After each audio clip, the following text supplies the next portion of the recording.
ये रहा प्रॉब्लम 56। इसमें हमसे पूछा रहा है कि एक कोई साहब है स्कॉट और एक लाइन परपेंडिकुलर बनाना चाह रहे हैं लाइन एल से, तो उनमें से इनका कौन सा जो स्टेप है इस मकसद के लिए सबसे पहला स्टेप होगा। ये हमें ग्राफिकली इन्होंने बना के दिखाया। तो सबसे पहला स्टेप उन्होंने ये देखा कि जी एक लाइन है और ये पॉइंट पी जो है वो इन्होंने यहाँ पर मार्क किया है और इसको इन्होंने दो आर्क्स, इन्होंने दो क्रॉसेस इन्होंने लगाई हैं, तो और ताकि वो जो है एक लाइन जो है परपेंडिकुलर, सॉरी पैरेलल नहीं परपेंडिकुलर बनाई है इन्होंने। तो इन्होंने क्या किया है, इन्होंने इसको इस तरह से क्रॉस किया है। अब उसके बाद स्टेप ये बी, ऑप्शन बी में क्या करें कि जनाब ये लाइन इन्होंने कोई प्रकार लिया और ये दो इन्होंने इस तरह से आर्क्स बनाई जो कि लाइन एल पर वाक़ हैं।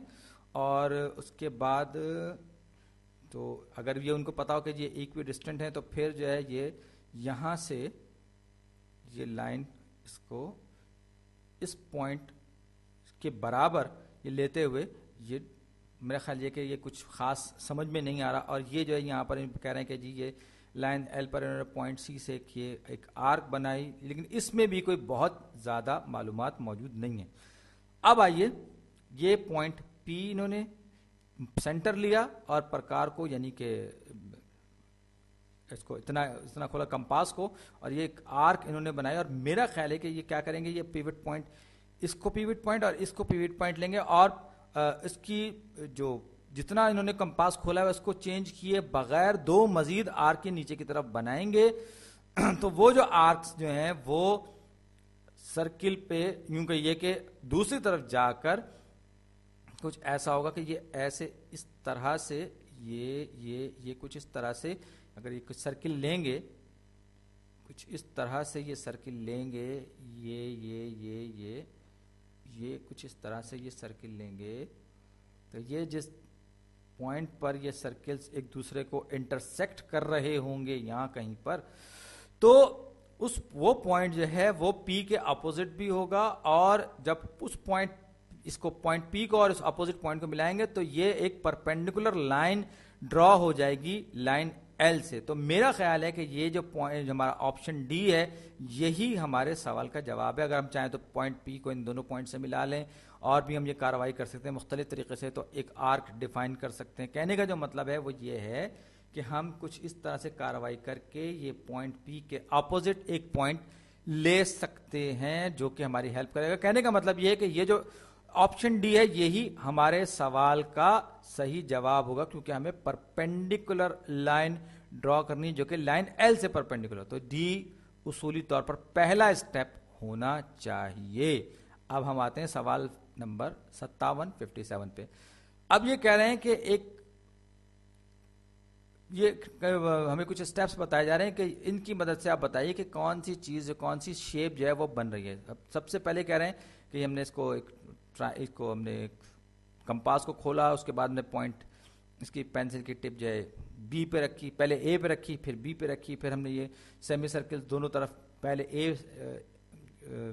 ए पे हमने रखते हुए एक सेमी सर्किल बनाया, फिर बी पे रखते हुए एक सेमी सर्किल बनाया, फिर उसके बाद एक आर्क ए बी पे हमने एक आर्क बनाई, फिर जो है ये उसके बाद ये ए सी पे ये आर्क बनेगी। और उसके बाद हमने क्या किया, उसके बाद हमने कहा ड्रॉ ए सी और ए बी, यानी कि हम जो है उसके बाद ए सी और ए बी को सबसे पहले हम ये आर्क बनाई और फिर उसके बाद ये सेमी सर्किल्स में हम क्या करेंगे, हमने यहाँ पे पॉइंट ए और पॉइंट बी, अगर आप गौर से देखें ये दोनों के दोनों जो हैं एक सर्किल के सेंटर हैं, एक ही सर्किल के सेंटर है और ये लेंथ और ये लेंथ आपस में बराबर होंगी और ये दो रेडियाई है। इसी तरीके से ए बी सी की लेंथ जो है वो भी ए सी की लेंथ के बराबर, क्योंकि हमने कंपास को इसकी चौड़ाई में कमी या बेशी कमी या इजाफा नहीं किया। तो ये जो चीज है इसको हमने कुछ इस तरीके से ये किया, तो ये जो कंस्ट्रक्शन बनेगी दरअसल ये क्या है,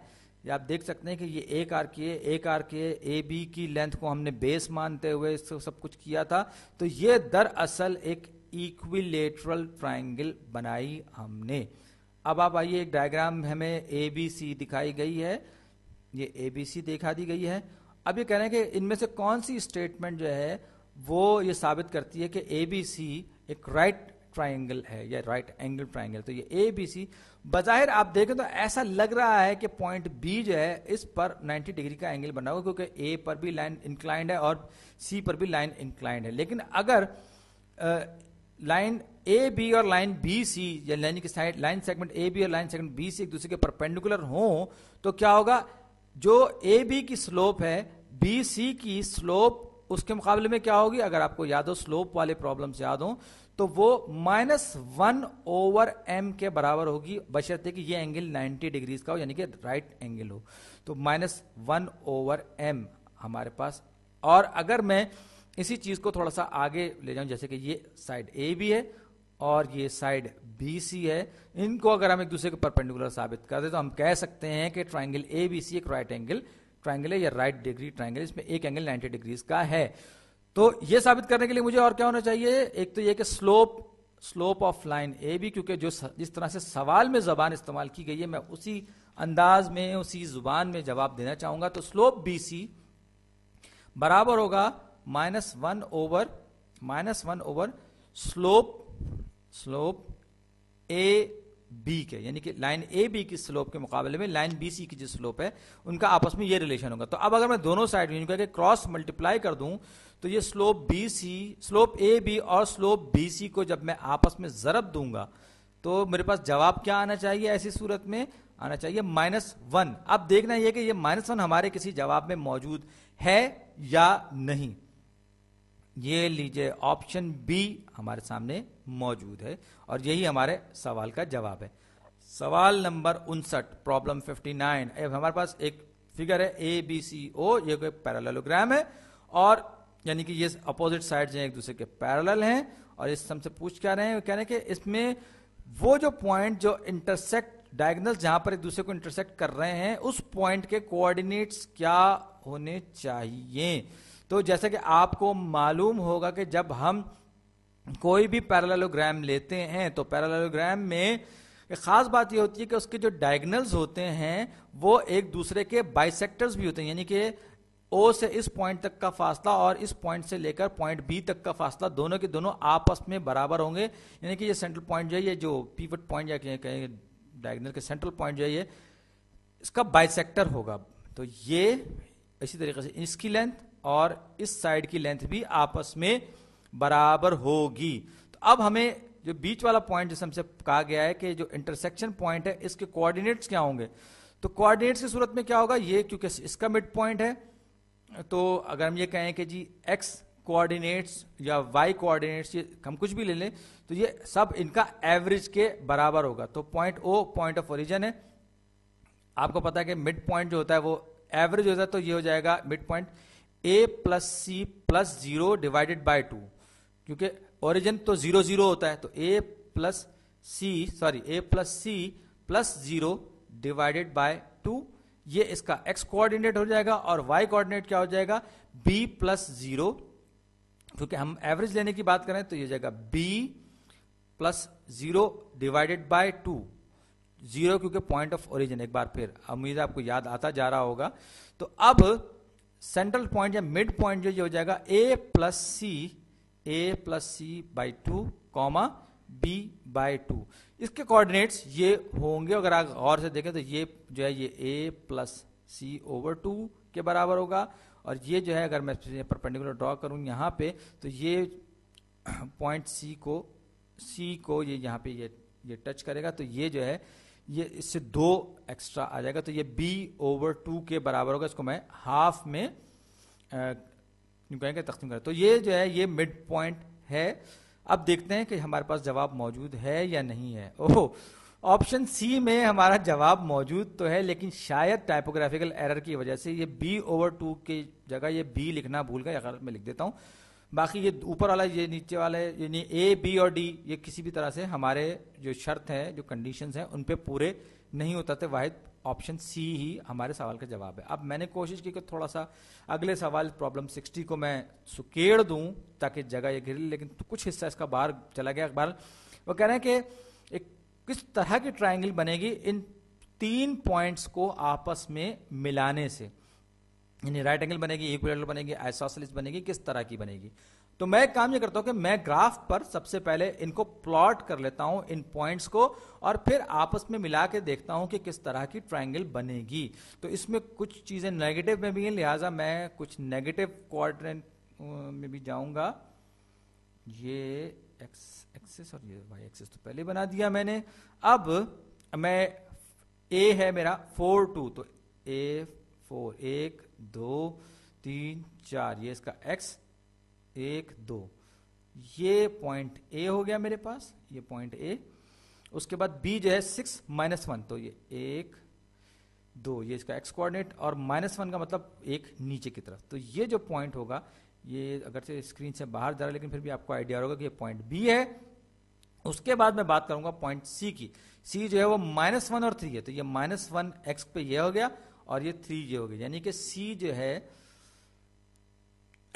माफ कीजिएगा, सी जो है वो यहां पर कहीं पर होगा। ये हो गया, इसको मैं इनको मिला दूं आपस में, इन पॉइंट्स को ए बी, और ये सी पे मैंने अभी तक लिखा नहीं है कुछ, इसको मैं शायद लिख देना चाहिए। तो अब हम ये कर सकते हैं कि हम इन सारे के सारे पॉइंट्स का आपस में डिस्टेंस मालूम कर लें, और आपको मालूम होगा कि जब हम डिस्टेंस मालूम करते हैं, इसको मैं लिखता हूं ये सी। तो अब मैं इन पॉइंट्स का आपस में डिस्टेंस मालूम करूंगा। तो सबसे पहले मैं सी और ए का डिस्टेंस मालूम करूंगा।